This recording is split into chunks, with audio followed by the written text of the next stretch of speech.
I don't really know what to say. Roll the intro.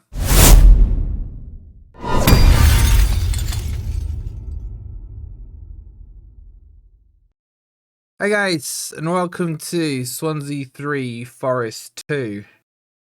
And yeah, we need to talk, and I don't really know what to say. Like, I have a big mouth most of the time, but my God, am I not over what happened in Wales? Hit the like, subscribe. Check out my predictions over on our second channel on the Footy Network. Please do subscribe there as well, because at least you don't have to listen to stuff about Forest there, even though I have a prediction on Forest. But yeah, please check that out. Subscribe. The link's pinned in the comments and get your predictions in. But let's get into this video. Is this who we are? Is this who we are? How did we blow a 2-goal lead where I thought we played okay in the first half? I thought the goals are two of the best goals we've scored in quite a while from a bunch of players that don't really know each other. When you look at those passing sequences and you think about it properly, those players haven't played together on the pitch. I'm talking the likes of Igor Jesus, McAtee, Hutchinson, Bakwa, Douglas Luiz. You know, those players, Savona, they haven't been on the pitch together, and there was some synergy. So I'm going to kick this off with a little bit of a positive and say we can build on that. But you can't glaze over what happened in the second half, in the last 5 minutes in injury time of what happened there. There are so many mistakes in that game. That's now 3 games in a row where we've conceded 3 goals in normal time. West Ham, Arsenal, freaking Swansea. Guess at least we scored this time. But the thing is, I don't know how to explain this to you guys. I feel like there were signs there of some interesting sequences, some interesting patterns of play, some nice build-up, some synergy going on, attacking-wise. But defensively, it was shocking. It was shocking in that second half. Now, what I hold on to and the hope I can give you guys is, we know Bolly's shot. We know Morata's shit. We now know John Victor looks ropey. I'm not writing him off, by the way, because I've seen plenty of performances where he's been excellent. But my point here is that core, that spine of the defense wasn't even at the stadium. No Sells, no Murillo, no Milenkovic. We know those 3 on there. Sells saves at least one of those shots. We know Milenkovic gets his head to another. And we know Murillo does what Murillo does. So look, that's like the hope there, that the defensive structure is there. And then with Anderson coming back in, there's a bit more protection defensively, a guy who can dribble well, a guy who isn't Ryan Yates basically, and we will definitely be coming onto him. And this is why I'm so conflicted, because I thought Zinchenko was very, very good. I thought Douglas Luiz was fantastic. I thought Bakwa was really good, and so was Hutchinson and Igor Jesus. In fact, there was other performances. Savona was good and crap, but he's still settling in. Like, in general, when you strip out the crap from that team, when you strip out Ryan Yates, when you strip out Morgan Gibbs-White, when you strip out Bolly and Morata, and you replace them with the actual good players that we have, maybe this works. But right now we're on the edge of that cliff. The fan base for me feels very torn right now over Ange. Ange in, Ange out, Ange out. Let me know in the comments how you're feeling. But it's still too early. I'm usually the first one to kind of push the manager over the plank, right? I got heat for it with Cooper, don't really care. Same with Nuno when he did that interview. He was done for me. I'm not there with Ange. It's too soon. Until I see the team that I think should be the 11 and how they perform under Ange, and that needs a few games, then we can start to judge. I didn't think we were playing Highline for life either yesterday. There were stages where we were nicely pushed up, where we did box them in the first half. And then there were stages where the team and the organisation was there defensively. You had the bank of four. You had the two in front of them. You had the wingers coming back as well. There was some organisation. It just, Forest have this thing at the moment. We did it against West Ham. This capitulation. There's no other word to describe it. I've seen it so many times over the years. There's elements of this to 2011 against the same team where we're gun-ho and then that idiot Pratley scores and kills the game off. You know, there's this history has a way of repeating itself at times, and especially in a bad way for us.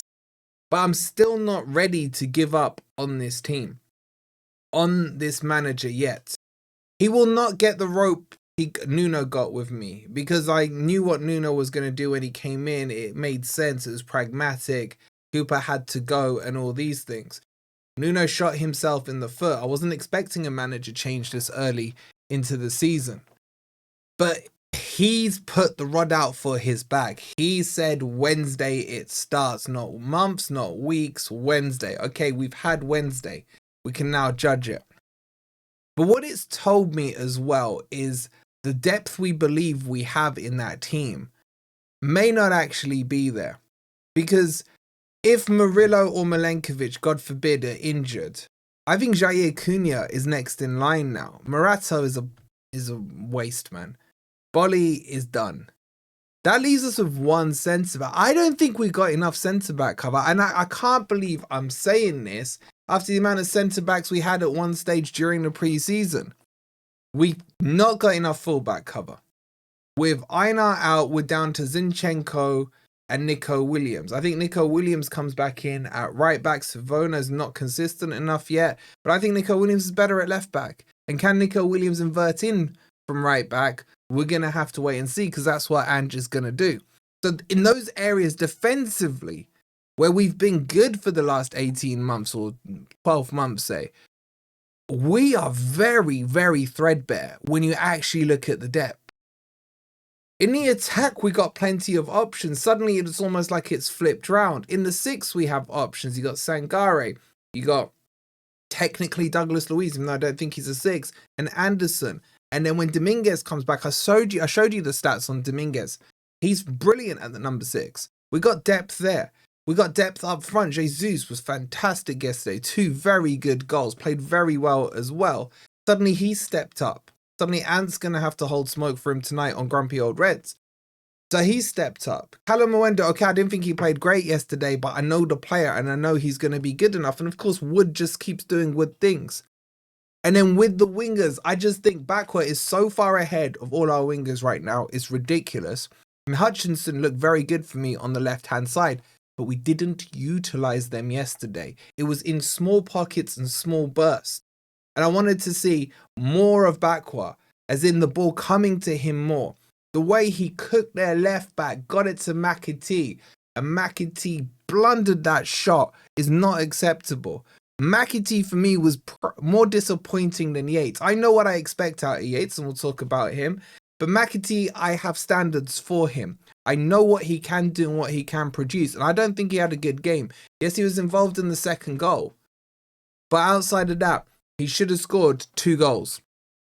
His passes were horrific in the first half.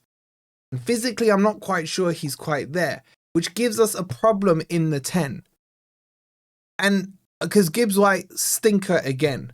I'm actually at the stage where I think using Igor Jesus as a 10, I think I said this when we brought him. He's the one, when I interviewed Igor Jesus, that convinced me that he's not a 10, because he said he's always played a 9. But the way he plays, the way he drops in, just feels to me like he could do that 10 role, and I think he'd be really good at it. And then chuck Wood or Backward up front. That may solve this 10 issue, because Gibbs White looks a shadow of his former self. He really, really does. So look, the biggest annoyance for me is Ryan Yates. I'm sorry, and in fact, I'm not sorry. I don't care anymore. All this Ryan Yates glazing that I've seen over the last 3 to 4 years, all this nostalgia, sentimentality around him. Bottom line, he's not a Premier League player. First pass, off kickoff, he couldn't make a 3-yard pass to Douglas Luiz. 5 minutes later, he's pushing someone. It's always this motion with him, pushing someone over, not even attempting to get the ball.